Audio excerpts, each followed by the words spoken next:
السلام علیکم ورحمۃ اللہ وبرکاتہ۔ بسم اللہ الرحمن الرحیم، الحمد للہ رب العالمین، الصلاۃ والسلام علی خاتم الانبیاء والمرسلین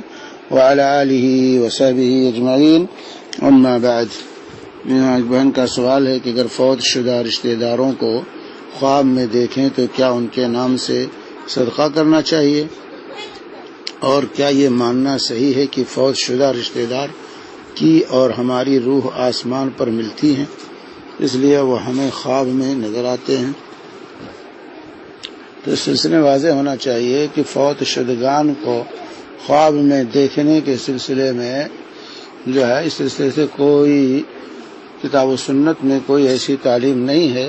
کہ اس وقت صدقہ کرنا چاہیے۔ عام طور سے یہ ہے کہ فوت شدگان کے لیے دعا اور صدقہ و خیرات کرتے رہنا چاہیے، چاہے خواب میں دیکھیں یا نہ دیکھیں، ان کے لیے صدقہ و خیرات کرتے، جیسے والدین ہیں اپنے عزیزوں کے لیے اپنے دعا اور صدقہ و خیرات کرتے رہنا چاہیے ہمیشہ، اس میں فراموش نہیں کرنا چاہیے۔ لیکن اس میں یہ خواب میں دیکھیں تو صدقہ کریں، ایسی کوئی تعلیم رسول اللہ صلی اللہ علیہ وآلہ وسلم سے وارد نہیں ہوئی ہے۔ ہاں، لوگ علماء کہتے ہیں کہ اگر خواب میں دیکھا ہے اور کسی بری حالت میں دیکھا ہے تو چونکہ دعا کرے اس کے حق میں، اور اسی طرح سے اس کے لیے صدقہ و خیرات کرے، تو یہ علماء کی اپنی رائے ہے، بعض علماء کی، اور یہ کوئی شرعی حکم نہیں ہے کہ ضرور صدقہ و خیرات کرے۔ اسی طرح دوسری چیز جو آپ نے یہاں دوسرا سوال ہے کہ ہماری روح آسمان پر ملتی ہیں، فوت شدہ رشتہ دار کی اور ہماری روحیں آسمان پر ملتی ہیں، اس لیے وہ ہمیں خواب میں نظر آتے ہیں۔ روحیں ملنے کا مسئلہ اس دنیا میں روحیں نہیں آ سکتی، جو روحیں چلی گئیں وہ جہاں ان کا مستقر ہے، اپنے مستقر پر، ان الابرار لفی علین و ان الفجار لفی سجین، نیک لوگ اعلیٰ علین میں اور برے لوگ سجین میں ہیں۔ تو روحوں کے ملنے کا مسئلہ یعنی کہ روحیں آپس میں ملتی ہیں نہیں، خود انسان جب سوتا ہے تو اس کے روحیں اللہ تعالیٰ قبض کرتا ہے، جیسا کہ صحیح بخاری کی روایت ہے 595 نمبر کی۔ اللہ کے حبیب صلی اللہ علیہ وسلم غزوے سے واپس آ رہے تھے، راستے میں پڑاؤ پڑا، حضرت بلال کی ڈیوٹی لگی کہ لوگوں کو نماز میں جگائیں گے، لیکن نماز میں کوئی نہ اٹھ سکا۔ رسول پاک سب سو گئے، رسول پاک صلی اللہ علیہ وسلم سب سے پہلے اٹھے اور بلال سے کہا کہ بلال، تم نے کہا تھا کہ میں جگاؤں گا، اور تم کیا ہوا معاملہ؟ تو کہنے لگے کہ ما القیت علی نومۃ مثلها قط، یا رسول اللہ ایسی میٹھی نیند مجھے کبھی نہیں آئی تھی۔ تو اللہ کے صلی اللہ علیہ وسلم نے فرمایا ان اللہ قبض ارواحکم حین شاء وردها علیکم حین شاء، کہ اللہ نے جب چاہا تمہاری روحوں کو قبض کر لیا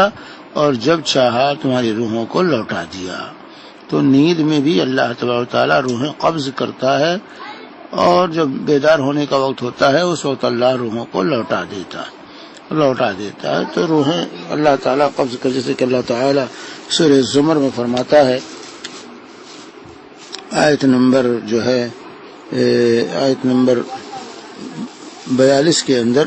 اللہ یتوفی الانفس حین موتها والتي لم تمت في منامها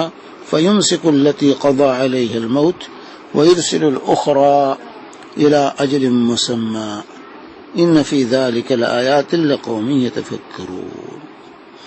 کہ اللہ تعالی روحوں کو قبض کرتا ہے ان کے موت کے وقت، اور جو اپنی نیند میں نہیں مرتے جو لوگ کی روحیں قبض نہیں ہوتی، تو ان سب کی روحیں اللہ قبض کرتا ہے، چاہے فَيُمْسِكُ الَّتِي قَضَى عَلَيْهِ الْمَوْتِ، تو جس پر موت کا فیصلہ ہوتا ہے اللہ تعالیٰ اس کے روح کو روک لیتا ہے، وَيُرْسِلُ الْأُخْرَى، اور دوسری روحوں کو چھوڑ دیتا ہے، إِلَى أَجْلٍ مُّسَمًّى، ایک مقررہ وقت تک کے لیے۔ إِنَّ فِي ذَلِكَ لَآيَاتٍ لِقَوْمٍ يَتَفَكَّرُونَ، بے شک اس کے اندر نشانیاں ہیں غور و فکر کرنے والوں کے لیے۔ تو اس سلسلے میں واضح ہونا چاہیے کہ روحوں کے سلسلے میں زیادہ تفصیل اتنا ہی ہم کہہ سکتے ہیں جتنا اللہ تبارک تعالی نے قرآن میں یا رسول پاک صلی اللہ علیہ وسلم نے حدیث میں بیان کیا ہے، کیونکہ یہ غیب ہے۔ قل الروح من امر ربی وما اوتیتم من العلم الا قلیلا، اے نبی آپ کہہ دیجئے کہ روح یہ میرے رب کا امر ہے، تمہیں علم بہت کم جو ہے علم دیا گیا ہے۔ تو اس سلسلے میں زیادہ تفصیلات ہم نہیں بیان کر سکتے، جس کی تفصیل قرآن و سنت میں نہیں بیان کی گئی ہو اس کے بارے میں ہمیں خاموش رہنا چاہیے۔ وصلی اللہ علیہ نبینا محمد وعلی آلہ وصحبہ وسلم۔